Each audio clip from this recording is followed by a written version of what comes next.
Good morning friends. आज के इस वीडियो में हम बात करने वाले हैं एक बहुत ही कॉमन प्रॉब्लम की, जो कि बहुत सारे लोगों को परेशान करती है।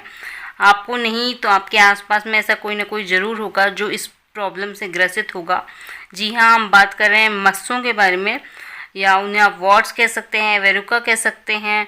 ये बहुत सारे लोगों को आपने देखा होगा जिनके गर्दन पे, आँखों पे, हाथ पे, पैर पे या शरीर के किसी भी अंग में बन जाते हैं और दिखने में बड़े ऑड से लगते हैं।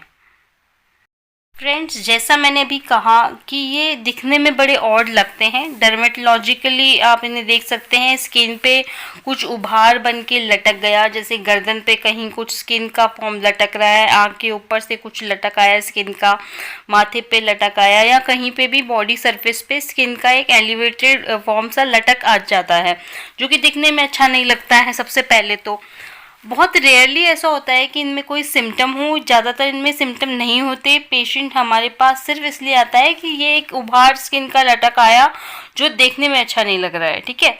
लेकिन कभी कभी इनमें सिम्टम्स आते हैं, जैसे इचिंग हो सकती है, ठीक है, आपको जलन हो सकती है, ब्लीडिंग हो सकती है, दर्द हो सकता है। तो इन सिम्टम्स के आधार पे देयर आर वेरियस मेडिसिन जिनको हम सेलेक्ट करते हैं और पेशेंट को प्रिस्क्राइब करते हैं, ठीक है। अब बात ये है कि देखिए, लुक में आपको बता दिया कि कैसे लगेंगे, आपको पता है किस तरह का लगेगा।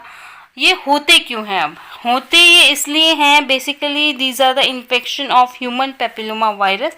ये ह्यूमन पेपिलोमा वायरस का इन्फेक्शन है। दीज आर वायरल डिजीज़, तो वायरल है तो इन्फेक्शस हो गया, ठीक है। तो बहुत ज़्यादा अगर आप लोगों के कांटेक्ट में आते हैं तो आपकी प्रोपेंसिटी बढ़ती है to catch this infection and to develop warts, ठीक है।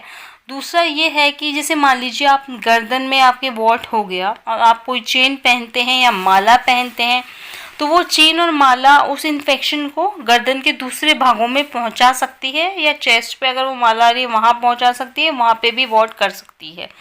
तो आई वुड सजेस्ट, अगर आपके गर्दन में वॉट है तो इस तरह की माला वगैरह ना पहने, नहीं तो वो आपको और वॉट्स क्रिएट कर देगी।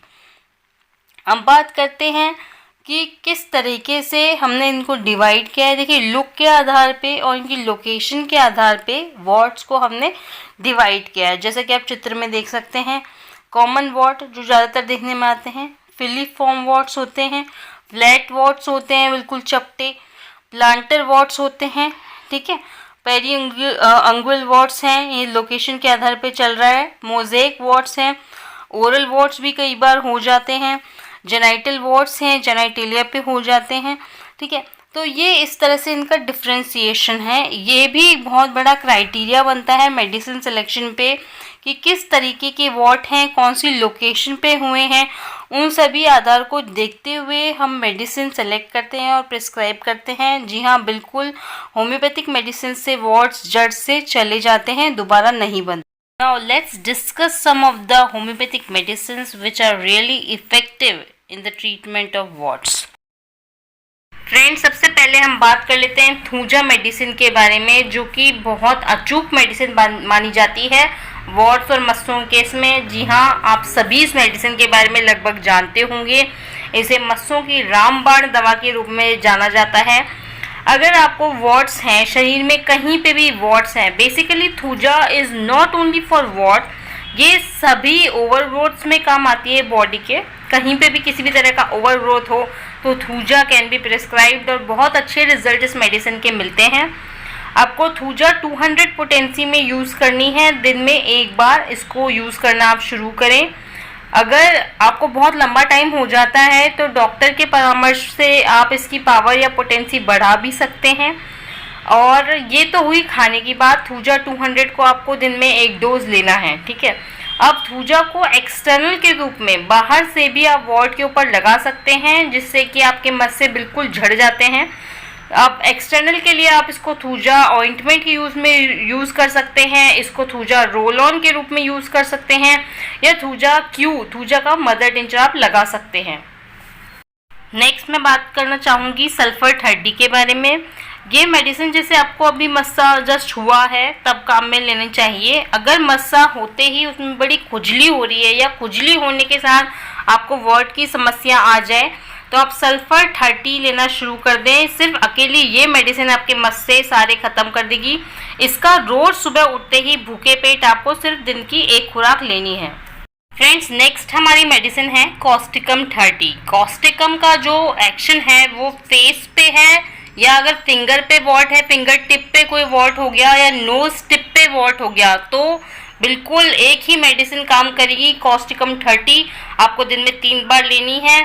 इसके अलावा भी अगर शरीर पे कहीं भी वॉट हो जाए जो कि बड़े हैं, जैग्ड हैं, जैग का मतलब दांत मतलब नुकीले हैं, और अगर जैसे थोड़ा भी उनको छेड़छाड़ की जाए तो उनमें से ब्लीडिंग होने लगे, खून निकले, तो कॉस्टिकम 30 दिन में 3 बार लें। नेक्स्ट हम बात करेंगे एसिड नाइट्रिकम 30 के बारे में। एसिड नाइट्रिकम का जो एक्शन है वो है आउटलेट ऑफ बॉडी पे, यानी कि जहाँ पे म्यूकस मेम्ब्रेन और स्किन मिलती हैं। जैसे कि आपने बहुत बार देखा होगा, मुंह के आसपास किसी के मस्से हो गए, लिप्स पे हो गए, या फिर रेक्टम पे मस्से हो गए, या जेनाइटल एरिया पे, जनांगों पे मस्से हो गए, तो एसिड नाइट्रिकम बहुत अच्छा काम करती है।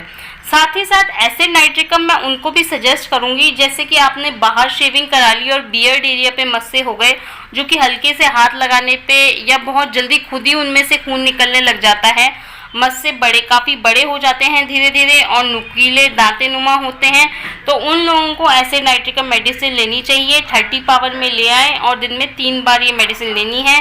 मेडिसिन आप गोलियों में भी ले सकते हैं, नहीं तो अगर आप लिक्विड मेडिसिन लेके आते हैं तो 2 बूंद दिन में 3 बार लेनी है। अगर आपको मेडिसिन गोलियों में मिली है तो 4 से 6 गोली का एक डोज होता है, जो कि 4 से 6 गोली आप दिन में 3 बार लें। अगर आपके शरीर में कहीं पे भी मस्सा हो गया है जो कि पत्थर की तरह ठोस है या नुकीला है, बिल्कुल कांटे की तरह नुकीला है, बहुत हार्ड मस्सा है, तो आपको जो मेडिसिन यूज़ करनी है वो है एंटीमक्रूट 30। ये मेडिसिन भी आपको दिन में 3 बार यूज़ करनी है। अगर इस तरह का मस्सा है तो फिर बहुत जल्दी इस मेडिसिन के प्रयोग से झड़ जाएगा। अगर आप बताए गए अनुसार बिल्कुल सही मेडिसिन ले रहे हैं, कई बार होता है कि हम कंटिन्यूसली एक मेडिसिन ले रहे हैं जो कि बिल्कुल ठीक है लेकिन फिर भी मस्सा नहीं झड़ रहा है, तो उस केस में आपको मैं सजेस्ट करूंगी आप 15 दिन में एक डोज मेडोराइनम 1M या मेडोराइनम 1000 का लें, इससे मस्सा झड़ जाएगा। Thanks for watching.